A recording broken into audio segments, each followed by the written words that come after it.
Hello बच्चों, आप सभी को गुड मॉर्निंग। निशा पीसीएम एक्सपर्ट चैनल में मेरे सभी बच्चों को एक बार फिर से बहुत बहुत वेलकम है। जो बच्चे आईसीएसई बोर्ड के क्लास 8th क्लास के हैं, आईसीएसई बोर्ड के बच्चे जो भी क्लास 8th के हैं उनके लिए ये जो लेक्चर है बहुत ही इम्पोर्टेंट है। मैंने लास्ट वीडियो में आइडिया ऑफ सेट चैप्टर शुरू किया था और वो आइडिया ऑफ सेट में मैंने कुछ चीजें बताई थी कि सबसेट क्या होता है, प्रॉपर सबसेट क्या होता है, सुपर सेट क्या होता है, मींस टाइप ऑफ सेट के बारे में हम लोगों ने डिस्कशन किया था। आज की इस क्लास में उन्हीं पर रिलेटेड हम लोग कम से कम कुछ क्वेश्चंस करेंगे, जिसकी वजह से हम इस चीज को जान पाएंगे कि उस चीज का इस चीज से क्या रिलेशन है, उनके यूजेज हम लोग किस प्रकार से ले सकते हैं। जैसे कि यहाँ पर एक क्वेश्चन दे रखा गया है कि इफ, आज की सीरीज का पहला क्वेश्चन है, if p is equal to, बच्चों दे रखा है 4 5 6 7 8 4 5 6 7 8 9 है। ये आपके p सेट के एलिमेंट है और एक आपके पास सेट q है, उसके एलिमेंट है 2 3 4 2 3 4। आप देख पा रहे होंगे एक सेट आपके पास R है जिसमें लिख रखे हैं एलिमेंट 4, 5, 8 दे रखा हुआ है। तो आपको बताना है then which of the following statement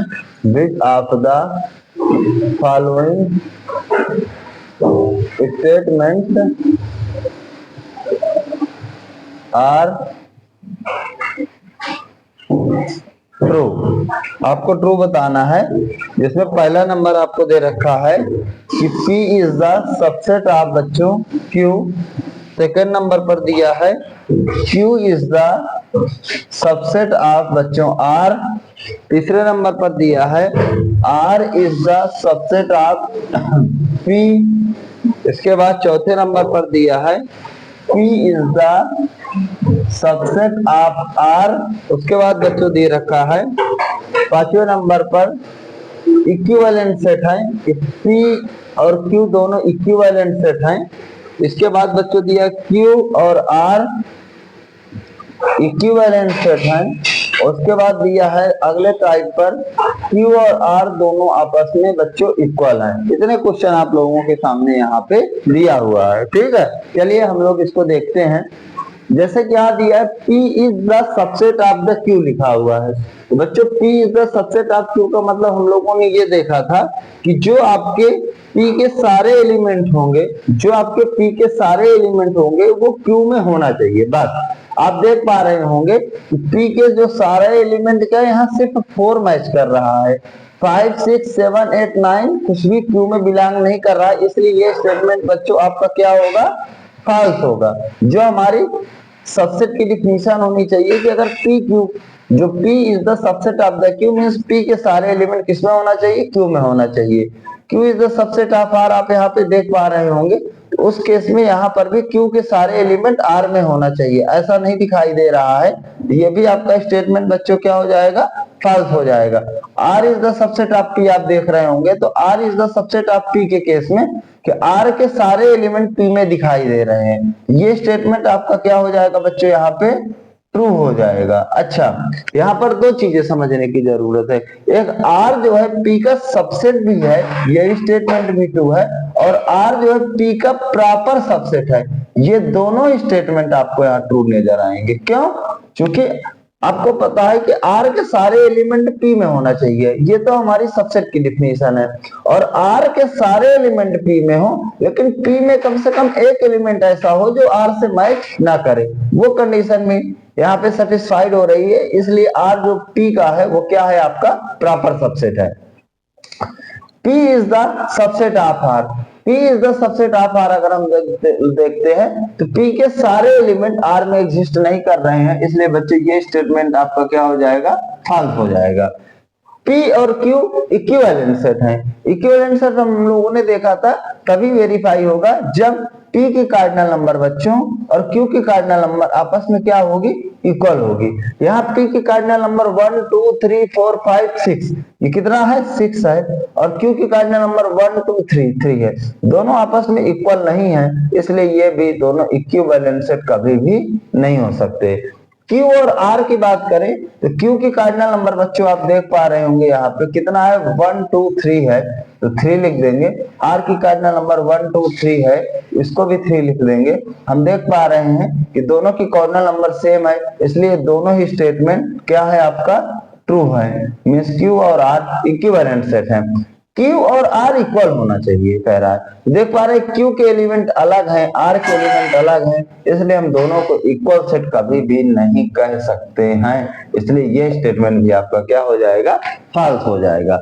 जो मेरे द्वारा डेफिनेशंस बताई गई, subset, proper subset, equal set, equivalent set, उन्हीं को हम लोगों के द्वारा बच्चों यूज किया गया, ये चीज आपको ध्यान रखना है। इस तरीके से आपके एग्जाम में क्वेश्चन पूछे जाते हैं इन चीजों से रिलेटेड। तो अगर आपको इन चीजों का टर्म्स का मतलब अच्छे से पता होगा तो आप इन क्वेश्चंस को इजीली सॉल्व कर पाएंगे। चलिए नेक्स्ट क्वेश्चन हम लोग आज की सीरीज का लेते हैं। आपसे कह रहा है find the subset of the following. ये क्वेश्चन बहुत पूछा जाता है, इसको मैंने उस दिन भी कराया था आपसे। Find the subset of the following, ठीक है, आपको सबसेट लिखना है। उसमें मैं एक क्वेश्चन लेता हूं, यहाँ पर एलिमेंट जैसे बी है, सेट है, उसके एलिमेंट 3 6 9 है, इनके बच्चों हमको सबसेट लिखना है। तो आप देख पा रहे हो सबसेट का फार्मूला मैंने आप लोगों से बताया था कि जो नंबर ऑफ सबसेट होता है मेरे बच्चों, उसकी वैल्यू कितना होती है, इक्वल टू 2 की पावर n होती है। n उस प्रॉपर सेट की कार्डिनल नंबर होती है।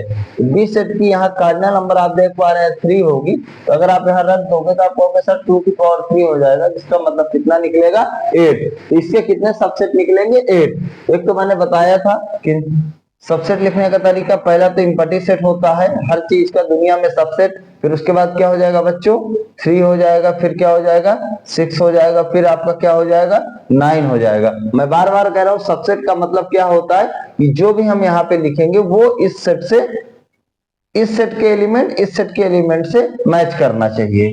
इसके बाद फिर क्या हो जाएगा 3 6 हो जाएगा, फिर उसके बाद बच्चों क्या हो जाएगा 6 9 हो जाएगा, फिर उसके बाद बच्चों क्या हो जाएगा 3 9 हो जाएगा, और फिर उसके बाद क्या हो जाएगा 3 6 9 हो जाएगा। आप देख पाएंगे 1 2 3 4 5 6 7 8, यही आपके क्या हो जाएंगे, ये सारे सबसेट हो जाएंगे इस पर्टिकुलर बी सेट के। ये चीज आपको ध्यान रखना है। उसके बाद एक बहुत ही प्यारा क्वेश्चन हम लोग लेते हैं जो आपके लिए इस आइडिया ऑफ सेट की सीरीज का, और आज से हम इस चैप्टर को मेरे बच्चों खत्म करेंगे, आइडिया ऑफ सेट। इसके बाद यहाँ पे क्वेश्चन है, let the universal set U is equal to, आज की सीरीज का तीसरा क्वेश्चन है आपके लिए, let the universal set U is equal to, बच्चों दे रखा है 1 2 3 4 1 2 3 4 एंड सो डैश, ये कितना हो जाएगा बच्चों, 15 हो जाएगा। P is equal to x such that x, P आपका जो सेट है वो x such that x, that is equal to n square है, जिसमें n belongs to natural number. Q is equal to x such that x is equal to, Q is equal to दिया है x such that x is equal to 2 की power n हो जाएगा बच्चों, और n यहाँ पर आपका होल नंबर है, n आपका बच्चों यहाँ पे होल नंबर है। Right the P and Q in tabular form, पहला क्वेश्चन है आपका, right the set P and set Q in tabular form, इनको हमको किस में लिखना है बच्चों, टेबुलर फॉर्म में लिखना है। और then find the cardinal number, दूसरा क्वेश्चन है find the cardinal number, find the cardinal number of P and Q, आपको सेट P और सेट Q की बच्चों कार्डिनल नंबर लिखना है, ठीक है। ये आप लोगों के सामने क्वेश्चन है। इस क्वेश्चन को हम लोग किस तरह से करने की कोशिश करेंगे, जैसे कि आप यहाँ देख पा रहे होंगे कि जो यूनिवर्सल सेट आपका है उसमें 1 से लेकर 15 एलिमेंट हैं, कि रोस्टर मेथड में ऑलरेडी लिखा हुआ है, टेबुलर फॉर्म में ऑलरेडी लिखा हुआ है। जो सेट पी और सेट क्यू है वो दोनों आपके किस फॉर्म में लिखे हुए दिखाई दे रहे होंगे, सेट बिल्डर फॉर्म या प्रॉपर्टी मेथड में। इसको सबसे पहले बच्चों हम लोग टेबुलर फॉर्म में लिखेंगे। इसका मतलब ये होगा कि इसमें जो एक्स होगा एलिमेंट ऐसे होंगे जिसकी वैल्यू एन स्क्वायर होगी। एन स्क्वायर का मतलब आप समझ रहे होंगे बेहतरीन तरीके से कि एन का एन में 2 बार मल्टीप्लाई, और एन हमारा क्या लेना है, नेचुरल नंबर लेना है। अब बताओ पहला नेचुरल नंबर की शुरुआत कहां से होती है, तो आप कहोगे सर 1 2 3 4 5 एंड सो डेट ऐसे सीरीज चलती जाएगी। ठीक है, अब आपको ये क्लियर करना पड़ेगा कि मुझे कहां तक के नेचुरल नंबर लेना है जो इस सेट पी के एलिमेंट्स को रिप्रेजेंट करेगा। तो आपको ध्यान से समझना है, अगर आप नेचुरल नंबर 1 लेंगे तो 1 इंटू 1 करोगे तो यहाँ पर पी में पहला एलिमेंट 1 इंटू 1 कितना आएगा बच्चों, 1 आएगा। अगर 2 लोगे तो 2 इंटू 2 कितना हो जाएगा बच्चों, 4 हो जाएगा। 3 लोगे तो कितना हो जाएगा, 3 इंटू 3 बच्चों 9 हो जाएगा। 4 लेने पर 4 इंटू 4 यहाँ पे कितना हो जाएगा, 16 हो जाएगा। अब यहाँ पे आपको रुकना है, आपको ये ध्यान रखना है कि इस सेट के जो एलिमेंट, जो कि यूनिवर्सल सेट मैंने आपको बताया था कि जो सभी सेटों को मिलाकर लिखा जाता है, सभी सेटों को मिलाकर लिखा जाता है। क्योंकि यूनिवर्सल सेट में 15 के ऊपर के जो हमारे एलिमेंट है, नंबर्स हैं, उनको नहीं लेना है, इसलिए हम 16 यहाँ पे कंसीडर नहीं कर सकते, 16 नहीं लिख सकते। और यही हमारी लास्ट लिमिट होगी सेट पी की, जिसके अंदर सिर्फ और सिर्फ 3 एलिमेंट आएंगे, 1 4 9। ये आपको ध्यान रखना है। इसके बाद अगर मैं क्यू की बात करता हूं, जैसे कि आप देख पा रहे होंगे x such that x is equal to 2 की पावर n है। n हमारा होल नंबर है। अब बच्चों अगर होल नंबर होता है तो आपको पता है कि उसमें एलिमेंट हम क्या लेते हैं, 0 1 2 3 4 एंड सो डेट, बस 0 इंक्लूड कर देते हैं। तो पहला अगर हम लोग n की वैल्यू बच्चों 0 रखेंगे तो 2 की पावर 0 होगा तो कितना आ जाएगा, 1 हो जाएगा। 2 की पावर अगला हम लोग 1 रखेंगे तो कितना हो जाएगा, 2 हो जाएगा। 2 की पावर 2 रखेंगे तो बच्चों कितना हो जाएगा, 4 हो जाएगा। 2 की पावर 3 रखेंगे तो बच्चों कितना हो जाएगा, 8 हो जाएगा। लेकिन 2 की पावर 4 रखेंगे बच्चों तो कितना हो जाएगा, 16 हो जाएगा। देख पा रहे हैं हमारे यूनिवर्सल सेट में सिर्फ एलिमेंट 15 तक है, ये 4 रखने पर कितना हो गया, 16 हो गया। इसलिए हम इसको नहीं कंसीडर करेंगे। जो हमारे एलिमेंट होंगे 1 2 4 और क्या होंगे बच्चों, 8 होंगे। ये चीज आपको ध्यान रखना है। तो ये सेट P हो गया टेबुलर फॉर्म में और ये सेट Q हो गया टेबुलर फॉर्म में। इनके कार्डिनल नंबर बताना है। आप देख पा रहे होंगे P में कितने एलिमेंट है, 3, तो इसकी कार्डिनल नंबर 3 हो गई। सेट Q में कितने एलिमेंट है, 4, तो इसकी कार्डिनल नंबर बच्चों कितना हो गई, 4 हो गई। तो इस प्रकार से हमको जो भी ये आइडिया आप सेट पर बेस्ड आप लोगों से एग्जाम में छोटे छोटे क्वेश्चन पूछे जाते हैं, इन क्वेश्चंस को बेहतरीन तरीके से कॉन्सेप्ट को समझते हुए करने की जरूरत है। इसके बाद मैं और भी क्वेश्चन लेने की कोशिश करता हूं जो भी जहां से आपके सारे डाउट्स क्लियर हो जाए। जैसे कि मैं देख पा रहा हूं यहाँ पर कुछ क्वेश्चंस हैं जिनमें आपको बताना है कि कौन सा सेट फाइनाइट है और कौन सा सेट इनफाइनाइट है। बिल्कुल आप समझ गए हैं कि जहां पर हमारे नंबर ऑफ जो एलिमेंट्स होंगे सेट के अंदर फाइनाइट होंगे वो फाइनाइट सेट होगा, जिसके अंदर इनफाइनाइट होंगे वो हमारा इनफाइनाइट सेट होगा। फिर भी मैं कुछ क्वेश्चन लेने की कोशिश करता हूं। Which of the each of the following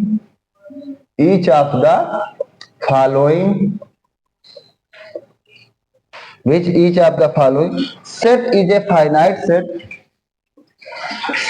is a finite set or an infinite set। बच्चों ये हमको बताना है कि फाइनाइट सेट है कि इनफाइनाइट सेट है। जैसे पहला क्वेश्चन है the set of multiples of 5, पहला है। दूसरा नंबर पे दे रखा है the set of positive integers greater than 20, the set of positive integers greater than बच्चों 20। इसके बाद है the set of the numbers which are factor, the set of numbers which are factors of 32। उसके बाद है a इज इक्वल टू दिया है x such that x is equal to 2n, n belongs to natural number. उसके बाद दिया है a is equal to, ऐसे बहुत सारे क्वेश्चन दिए हुए हैं, x such that x is equal to n minus 1 upon small n where n belongs to natural number. देखिए जहां पर जो हमके नंबर्स लेने हैं अगर वो फाइनाइट है तो सेट के एलिमेंट भी फाइनाइट होंगे। जहां पे नंबर्स की कोई लिमिट नहीं है 100% वो आपके जो सेट होगा वो क्या होगा, इनफाइनाइट होगा। जैसे आप देख पा रहे हैं सेट ऑफ मल्टीपल ऑफ 5, तो मैंने बच्चों को बता रखा है कि मल्टीपल और फैक्टर उस दिन कि मल्टीपल का मतलब होता है कि आपको 5 की टेबल लिखना है। अब 5 की टेबल ये नहीं कि 10 टाइम्स तक ही होती है, उसके आगे भी 11 टाइम्स, 12 टाइम्स, 13 टाइम्स, 14 टाइम्स, आप कितने भी टाइम्स लिख सकते हैं। जब आप मल्टीपल ऑफ 5 लिखना शुरू करेंगे तो 5, 10, 15, 20, 25, 30 ये सीरीज आपका खत्म होने की नाम नहीं लेगी, ये चलती ही जाएगी। इसी वजह से यहाँ पर जो नंबर ऑफ एलिमेंट्स है इनफाइनाइट है, इसलिए आपका किसका एग्जांपल है, इनफाइनाइट सेट का एग्जांपल है। Set of positive integer greater than 20, हमें 20 से बड़े पॉजिटिव इंटीजर का सेट लिखना है, 20 से बड़े लेना है। तो अब बताओ पॉजिटिव इंटीजर 20 से बड़े कहां से शुरू होंगे, 21, 22, 23, 24, 25, और ये सीरीज भी कभी खत्म होने का नाम नहीं लेगी, इसलिए ये भी सेट क्या होगा आपका, इनफाइनाइट सेट होगा। The set of the numbers which are factor of 32, मैंने बताया था दो टर्म्स में, एक बार फिर समझा देता हूं आपको मल्टीपल और फैक्टर में क्या डिफरेंस होता है। बच्चों मल्टीपल और फैक्टर्स में क्या डिफरेंस होता है कि जब हम मल्टीपल लिखते हैं, जैसे मैंने अभी जस्ट आपको बताने की कोशिश की, एक छोटा सा एग्जांपल मैं लेने की कोशिश करता हूं कि अगर हमें 2 के मल्टीपल लिखना है 2 के, तो हम 2 का टेबल लिखेंगे, 2 1 जा 2, 2 2 जा 4, 2 3 जा 6, 2 4 जा 8, ऐसे ही चलता जाएगा। जिसके मल्टीपल लिखेंगे और जो यहाँ पे आंसर आएगा, वो जो आंसर होंगे जिसके मल्टीपल लिखेंगे वो उस नंबर से पूरी तरह डिविजिबल होगा। जैसे 2 का 2 में डिवाइड करोगे तो रिमाइंडर 0 आएगा, 2 से 4 में डिवाइड करोगे तब भी रिमाइंडर 0 आएगा, 2 से 6 में डिवाइड करोगे तब भी रिमाइंडर 0 आएगा, 2 से 8 में डिवाइड करोगे तब भी रिमाइंडर 0 आएगा। ये हमारी बात होती है किसकी, मल्टीपल की। लेकिन यहीं अगर मैं फैक्टर लिखना चाहूं, जैसे मैंने फैक्टर लिखा मान लीजिए 8 के, तो अब मुझे वो नंबर लिखना है जो इस 8 को डिवाइड करेंगे। आप कहोगे कि सर 8 को डिवाइड करने वाला नंबर एक तो 1 हो गया, एक 2 हो गया, एक 4 हो गया और 8 हो गया। ये यहाँ पर जो है वो जो फैक्टर्स हैं वो फाइनाइट है, क्योंकि हमको कुछ ही नंबर ऐसे मिल सकते हैं जो 8 को डिवाइड करेंगे। ऐसा नहीं है कि ये अनलिमिटेड नंबर्स है, इन 4 नंबर्स के अलावा दुनिया में कोई ऐसा नंबर नहीं है जो 8 को पूरी तरह से डिवाइड कर पाए। ये चीज आपको ध्यान रखना है। तो फैक्टर के केस में क्या होता है कि हम वो नंबर से लिखते हैं जिसके फैक्टर ढूंढ रहे हैं, वो नंबर को, जो नंबर आप लिख रहे हैं वो डिवाइड करना चाहिए। मल्टीपल के केस में जस्ट उल्टा है कि जो आंसर आएगा उससे जिसके मल्टीपल लिखते हैं उनसे डिवाइड होना चाहिए। जैसे यहाँ पर सेट ऑफ द नंबर्स लिखना है विच आर फैक्टर ऑफ 32, मतलब हमें ऐसे नंबर से लिखना है जो 32 को डिवाइड करें। तो आप कहोगे कि सर वो नंबर्स हैं 1 हो गया, 2 हो गया, 4 हो गया, 8 हो गया, इसके बाद आपका क्या हो गया 16 हो गया, और इसके बाद बच्चों क्या हो गया 32 हो गया। ये आपके नंबर्स हैं जो 32 को पूरी तरह से क्या करेंगे, डिवाइड करेंगे। इसके अलावा दुनिया में कोई ऐसा नंबर नहीं है जो 32 को पूरी तरह से डिवाइड कर पाए, जो कि इनकी संख्या डेफिनिट है, निश्चित है। इसलिए बच्चों ये कौन सा सेट है आपके लिए, फाइनाइट सेट है। यहाँ पर देख पा रहे हैं a equal to x such that x is equal to 2n है, n belongs to natural number. अब देखिए n हमारा नेचुरल नंबर है और x हमारा ऐसा एलिमेंट है कि उसका कितने टाइम्स लेना है, 2 टाइम्स लेना है, 2 टाइम्स लेना है। n हमारा नेचुरल नंबर है, तो पहले हम नेचुरल नंबर अगर फिक्स करेंगे तो बताओ क्या आएगा हमारा 1 2 3 4 5 एंड सो दैट ऐसा ये चीज सीरीज चलती जाएगी। जब ये सीरीज चलती जाएगी तो यहाँ हम n की वैल्यू 1 रखेंगे तो सेट A का पहला एलिमेंट बच्चों क्या मिलेगा 2 मिलेगा, आप कहोगे दूसरा एलिमेंट क्या मिलेगा 2 रखने पर 2 इंटू 2 4 हो जाएगा। 2n का मतलब बच्चों क्या है 2 का n से मल्टीप्लाई करना है। n की वैल्यू 3 रखो पर 2 3 जा क्या मिलेगा 6 मिलेगा। n की वैल्यू 4 रखने पर 2 4 जा 8 मिलेगा और ये सीरीज भी कभी भी खत्म होने का नाम नहीं लेगी। मतलब इस सेट ए के जो एलिमेंट्स आएंगे वो इनफाइनाइट सेट आएंगे, इनफाइनाइट एलिमेंट्स होंगे, इसलिए ये सेट आपका कौन सा सेट होगा इनफाइनाइट सेट होगा। कैसा सेट होगा इनफाइनाइट सेट होगा। बिल्कुल सेम पैटर्न पर आप ये भी समझ रहे होंगे कि अगर हम यहाँ पे नेचुरल नंबर लेना है 1 रखेंगे तो 1 माइनस 1 0, 0 अपॉन 1 आपका पहला एलिमेंट क्या आ जाएगा बच्चों 0 आ जाएगा। 2 रखने पर 2 माइनस 1 1 अपॉन कितना हो जाएगा 2 आ जाएगा। 3 रखने पर 3 माइनस 1 अपॉन 2 कितना हो जाएगा 2 अपॉन 3 हो जाएगा। और ऐसे ही ये सीरीज क्या हो जाएगी कंटिन्यू चलती जाएगी जो कि कभी भी खत्म होने का नाम नहीं लेगी। तो इस तरह से इस सेट में भी हमारे इनफाइनाइट एलिमेंट्स होंगे, इसलिए ये जो गिवन सेट होगा ये भी कौन सा सेट होगा हमारा बच्चों इनफाइनाइट सेट होगा। तो इस तरह से हम लोग फाइनाइट सेट और इनफाइनाइट सेट का डिटर्मिनेशन हम लोगों के द्वारा किया जाता है। जब किसी सेट में फाइनाइट एलिमेंट होंगे आप गिन सके उनकी संख्या फिक्स होगी तो वो फाइनाइट सेट होगा। जब किसी भी सेट में इतने ज्यादा नंबर ऑफ एलिमेंट्स होंगे कि उनको काउंट नहीं किया जा सकता, इन मींस इनफाइनाइट एलिमेंट्स होंगे, तो वो सेट हमारा बच्चों इनफाइनाइट सेट होगा। ये चीज आपको ध्यान रखना है। तो इतना कुछ आप लोगों के सिलेबस में आइडिया आप सेट में जितना भी चीजें थी, जो पहला चैप्टर है वो मेरी तरफ से लगभग फिनिश हुआ। तो आप कहाँ से मेरा चैनल देख पा रहे हैं, और क्योंकि न्यू चैनल है इसको सपोर्ट करने की जरूरत है। और आपके स्कूल में कौन सी बुक फॉलो हो रही है उसमें से कोई ऐसी चीज तो नहीं है जो मेरे द्वारा कवर ना की गई हो, तो आप उस चीज को कमेंट बॉक्स में बता सकते हैं। हालांकि मेरी कोशिश है कि मैं 2 बुक्स का कॉम्बिनेशन लेके चल रहा हूँ जो लेटेस्ट में ज्यादातर सब स्कूलों में चलती है, एक तेलीना हो गई और एक आपका दासगुप्ता हो गए। इसके अलावा भी अगर कुछ नई चीजें हैं तो आप एक बार कमेंट में बता सकते हैं, तो मैं उस चीज को भी आप लोगों के सामने डिस्कस कर दूंगा। तो आप घर बैठे बेहतरीन तरीके से फ्री ऑफ कास्ट जो भी ये 3 मेन सब्जेक्ट है फिजिक्स केमिस्ट्री और मैथमेटिक्स, उसको आप जो है पढ़ाई कर सकते हैं। आपको बाहर कहीं भी जाने की जरूरत नहीं है। जो भी नए बच्चे हैं चैनल को सब्सक्राइब करें, साथ में दूसरे बच्चों के साथ भी शेयर करें जिससे उन बच्चों को भी इन वीडियोस का लाभ मिल सके और वो बच्चे भी घर बैठे पढ़ाई कर सके। मैं आप लोगों से उम्मीद करता हूँ। आपको बहुत बहुत थैंक यू।